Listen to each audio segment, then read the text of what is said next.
Good afternoon, YouTube. Right now we're going to do a deck profile of my Apex Ninja deck. People have been asking me for this for a long time, but I'm super secretive because I don't want anyone else taking credit. But at the same time, I don't care anymore because Yu-Gi-Oh! Is half bullshit anyway. So we're going to start this off with the 3 boss monsters. Well, the 3 transformation monsters, I should say. This is what you bring out with transformation. I did try 2 Apex. It just really sucks drawing into it, and Simorgh's pretty good this format.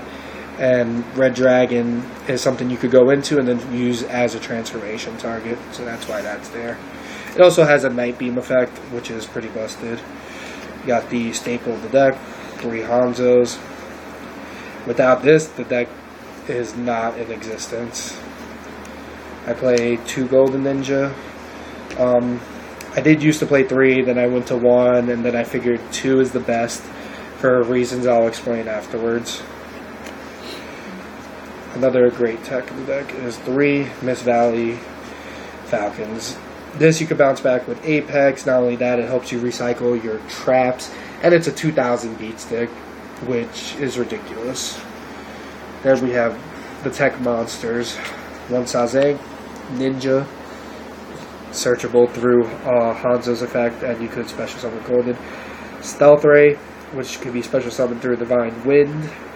Also great for destroying back row. You could just bait out cards by attacking directly, and then you get a token, which would make it become level 6, which goes into Strike Bouncer plays and other rank 6 plays. 1 Fasodina, because, well, it hurts everybody. You summon this, you could Call of the Haunted it back, you could set it, Fasodina. It's just a really good tech to have at 1. And the same thing with Grand Maul. If I Call of the Haunted Grand Maul, I bounce your monster, Call of the Haunted floats, so I could either Falcon it or use the next card I'm about to reveal, which is 2 Magical Planter. This card hasn't seen play since the Rescue Cat Oppression deck. My deck plays, let me see, 3/3, about 8 continuous trap cards. Could play 9, depending on if you want to play a 41 card deck or not. I was trying this out with the Dimension Gate, so when the push play happens, I could send my Apex away, and then Apex would come back and be detached from transformation. Or you could use this with Hanzo or Red Dragon Ninja. Use Planted to draw 2, your monster would come back, and you would get their trigger effect. But I decided to take this out just because it didn't seem to click enough. The deck also plays 1 Rhoda, 2 Divine Wind, and a Terraforming. Now, the reason I don't play 3 Divine Wind is because A, that's too much. You don't want a 41 card deck. Terraforming helps shorten the deck, and I side in Zombie World, so you could Terraforming Zombie World. So it's a great, it's good for synergy purposes. Then we got 2 Duality. This card should be at 3. I took a little bit of a hit when it went to 2. With 1 Day of Peace at 1, and the fact that this card stops you from swarming the field, and you could only play 1 of it, so I don't see a reason that it shouldn't be at 3. People don't even play 2. People don't even like to play any of these anymore, so I feel like it's going to come back to 3. Double Lance. This card is very versatile because this allows me to go Hanzo. If I go second, let's say you go first, you set your bottomless. It allows me to go Hanzo without fear of bottomless or anything else. It also, the deck has trouble against beat sticks. That's one of the main. That and heavy, being able to utilize 4 or 5 cards once in a turn. A lot of Chaos Stun decks that just drop card after card after card. The deck can't negate more than 2-3 times outside a chain. So Lance not only protects my monsters, but it lets me go for push plays. It's just a very good card. There's a reason these are going for 25s right now. And 1 Heavy Storm because, hey, it's Heavy Storm. I don't play MST because it just cards. I feel like MST and cards that try to stun your opponent hurts the synergy of your deck. Like if I had an MST and I just MST your back row, let's say you set 2, it's a random MST. I might not hit what you have, and I'll be minus. It's a 1-for-1, but like I won't have enough cards to go off together. I play the Lances instead because it doesn't matter what card you use. Lance will let my play go through instead of randomly trying to hit it and destroy it. And then we got the trap cards, which is 3 transformations. Some people play 2. I feel like you're a moron if you play 2 because if you can't recycle them with Falcon, and I tried playing Falcon at 2, and it just like that's one of the main pluses of the deck is to go Falcon and then get back your floaters.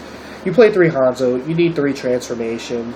If you draw 1 in your hand and you have a Hanzo in your hand, it lets you go Red Dragon Ninja and then into Apex, which is, you pretty much stack them with a Night Beam and you put their card either on bottom or top. And then when you call the Haunted back, that Red Dragon Ninja, its effect goes off again. And I just feel like you need 3 ninjutsus. That's just how the deck rolls. Same reason I play 3 Call. I have a lot of trigger effects, whether a card gets special summoned or not. They float a lot. You can use it with Planter. Getting another monster, a +1 from the graveyard, is ridiculous, but between Falcon, the deck exceeds, so they become floaters, and then, yeah, you could Planter or Falcon. I only play 2 Chain. 3 was just like overkill. 2 chains. 2 chains. Double Mirror Force. I used to not play this because I didn't have the room for it, but this is good to play because not only is it mass monster removal, but it helps against the beat stick problem, and it stops people from going for game. Double Dark Bribe to another reason to play I play Dark Bribe over the MSTs because Dark Bribe is spell speed 3. It'll cancel out that 1 push play, and like all you need, if they try going Heavy Start and then they go MST because Apex can't negate multiple times in the chain, you just Dark Bribe, and they can, unless they have a Solemn face down, it's not, the play doesn't go through. And once they already used 2 cards during that chain, it's going to be hard for them to get another push play. And then there's the Solemn Brigade. They're just consistently just good cards to have. Solemn Judgment and Solemn Warning. When Talion the Maneater comes out, I'm thinking of playing it. But I don't want to play double bottomless.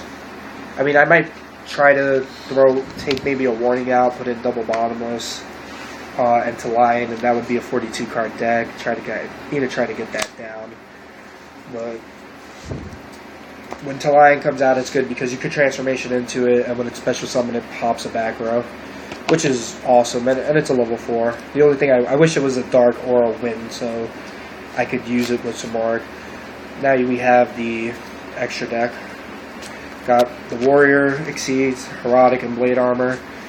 This lets you get over the beat stick problem. This lets you go for game early or do massive amount of damage early, put your opponent in a pickle. Lightning Chidori. This I hardly get off, but it is devastating once you do get it off.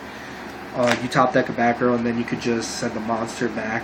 If it's an Exceed monster or Synchro monster, it goes to the extra deck. 1 Roach, just because. Lava Chain. Because I play this card, that's another reason I play 2 Golden Ninja. You Golden Ninja, you ditch a trap, you get your Hanzo, lets you search out Red Dragon or Sazank. You overlay for Lava Chain if you have the Call of the Haunted in your hand, and you ditch the Apex to the graveyard, set the call. If you have the field spell, that's even more broken. And this is basically speed to get your Apex play out. And then the next turn, you could choose to either Foolish again or top deck another monster. The second part's a little bit slow and not as good.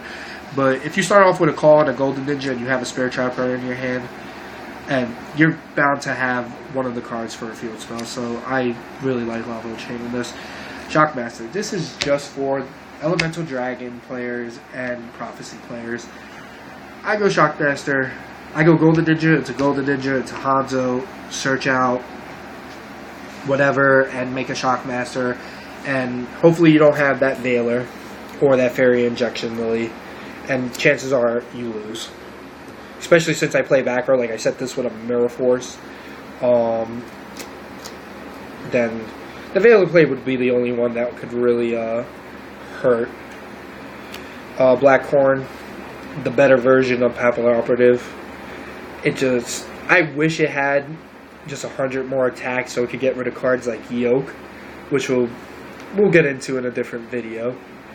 Gaga Cowboy, it's good for burn, could actually attack, it's a staple. I'm not going to talk about Gemini Pearl, Maestro, Utopia, Chaos Utopia, and the 3 rank 6s. I was thinking about trying M7, but chances I don't have a big play with M7, so I don't play it. This negates effects. I found out it doesn't destroy the monster, which means it's not as broken. This is good if you can't destroy a monster, like for battle, like Yoke. It's also a dark, and it also has graveyard manipulation by equipping. If you need to destroy a monster, you go Gauntlet. It's not once per turn. You could pop 2 monsters and just go ahead. But if you need to get rid of something like a Spirit Reaper or a Yoke or anything, or even a Stardust, you would go into this, especially if you're afraid of back row, because if they have a Stardust and back row, you don't really want to go Strike Bouncer. You rather just go into Inzektor, Exavito. Like, I had the room for it, so this is the deck. It's pretty consistent. And then we have the side deck, which I've been working on. Only one Thunder King. I feel like this isn't as good, this format, because there's just a lot of things that get over it.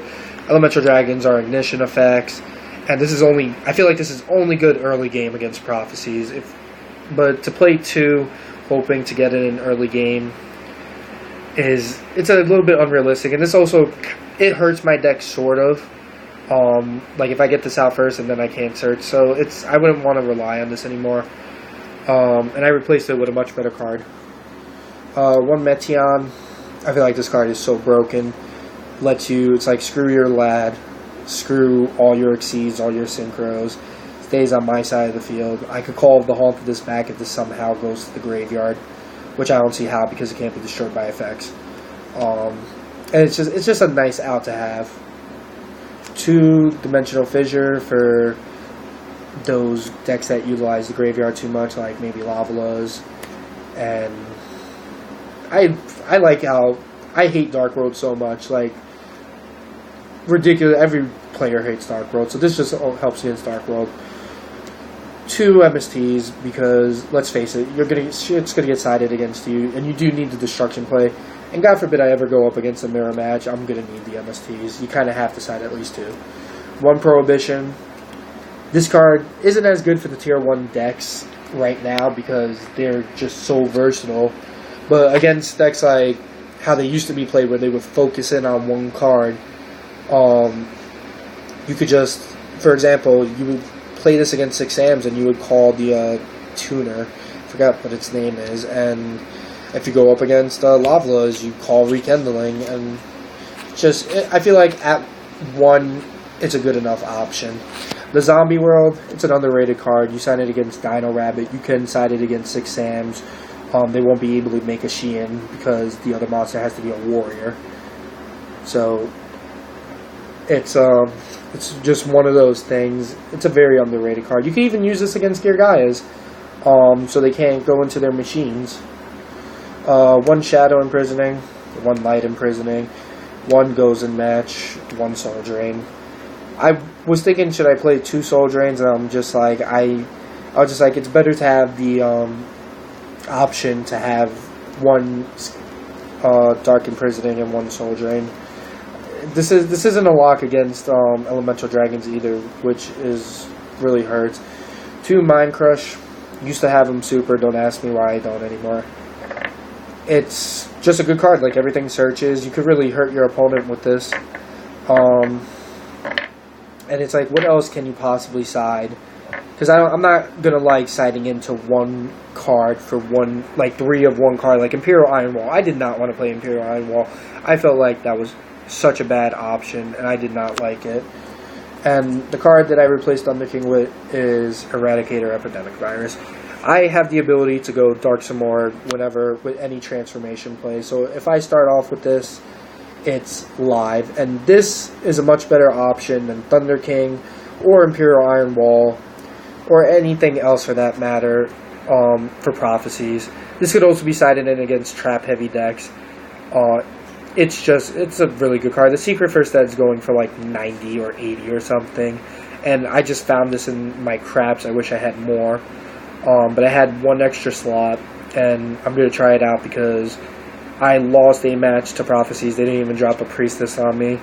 I didn't misplay game 2, and then I asked them to play again, and we played, and I won the next round. So I felt like I felt like I have a good matchup. It's just Prophecies have so much speed and pluses. It hurts, and you need something that will kill them, and this is the answer. So comment, like, subscribe. I'm willing to take advice from anyone. If you think you have a pretty nice tech, I'm more than welcoming the ideas, because it's a pretty good anti-meta deck, and it has a good solid matchup against everybody, and it's very consistent. So try it out for yourself, and if you like it, just shoot a message and just say you like, this is an awesome deck. This is the only deck I play anymore because I don't like playing tier 1 decks. So I'll see you later, YouTube. Peace.